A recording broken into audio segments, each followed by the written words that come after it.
It's now been 3 days since the horrific news of Charlie Kirk getting shot and assassinated in Utah. I made another video about the internet controversy behind it and how bad that was. Check that out before you watch this one, please. But anyways, I wanted to talk about the updates regarding this massive tragedy, so I'm not doing an intro again because this is gonna be a quick one too. So yesterday was a very massive day for this situation because two things happened. First, Erica Kirk, the wife of Charlie, came out and spoke about this tragedy and how she and her children are handling it. And the second being the very good news that the guy that allegedly shot him got arrested. So let's say it was a very important day. But getting back to the main topic, Erica Kirk made her major public address regarding her husband's death. She made sure that Turning Point USA will go on. If you don't know what Turning Point USA is, it's a movement and a social program that Charlie made, and it was really dear and important to him. The tours that Charlie had, the conference that he had, all of those things are still going to happen, so his projects will remain even though he's not with us anymore, and his podcast will continue going forward. But what is really important is that she revealed what she told her child. She told her 3-year-old daughter that her father is on a work trip with Jesus, which is really a strong thing to say to respect his faith in Christianity and make him stay and stand a hero on her daughter's mind forever. Charlie once said that one of the problems in the black community is growing up fatherless. I'm not going to say anything, see it for yourself. Unfortunately, in the black community, dads are the most absent of any community. About 2/3 of all black youth will be raised without a stable father around. And I know, it's crazy, right? And that little precious angel of yours deserves to have a father around. And unfortunately, as we've removed dads from families, government has come in and has taken the place. So some people need help and they need social assistance.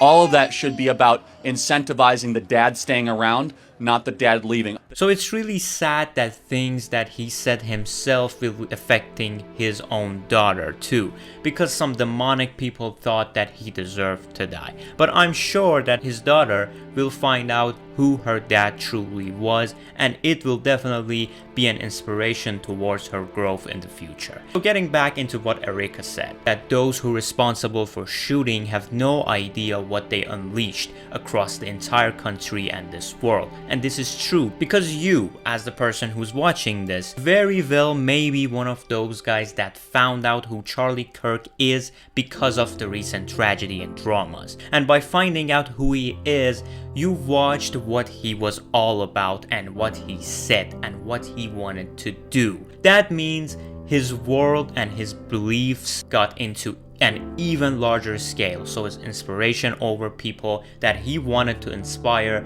is more in effect. But sadly, the cost of this was his life. And that is it for what Erica said. My best wishes go out to her and her daughter because this was a really emotional speech by her, and definitely she's going through a lot. So best wishes towards her and her child. But as of our second news for today, the shooter of Charlie got arrested. Who he was, you may ask? It was a guy named Tyler Robinson, a 22-year-old from Washington, Utah. He was actually arrested because of tips from his father. So allegedly, after the shooting, law enforcement released photos of the suspect Tyler. Tyler's father saw those images and recognized his son. The father confronted Tyler with the photos to ask if it's really Tyler that is in these photos. And Tyler confessed to his father that he is the guy in the picture. After the confession, the father encouraged Tyler to turn himself in. And initially, Tyler resisted. He reportedly said that he rather die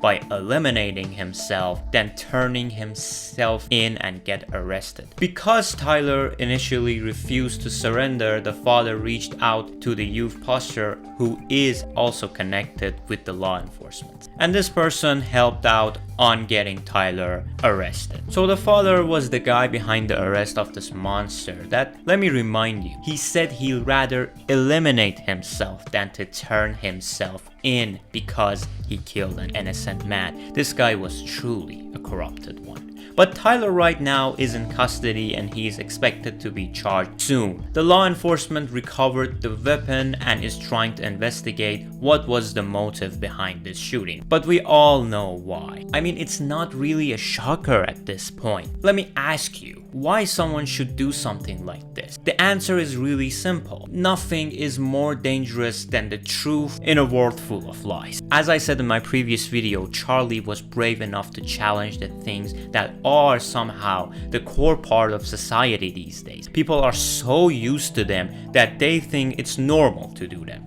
ignoring the moral rules behind it and just ignoring the morality behind some of those. And there are a lot of examples on what they are, but I'm not going to name one because you already know them. If you have watched Charlie's debates, podcasts, you know what was his biggest discussion points. So the motivation was definitely obvious. They couldn't tackle with the truth and they needed to silence it. I really tried in my last video to not get a side, just to have this videos completely be neutral. I'm not going to lie, because this thing got me so pissed off and saddened to a point I couldn't stay silent about this. But anyways, that is it for today's video. Thank you guys so much for watching this. If you like my opinion, consider liking and subscribing and sharing your opinion in the comments down below. I will read them and I will answer them. Maybe other people will do that too. So yes, that is it for today. Stay safe, stay true, I love you, and have a great day.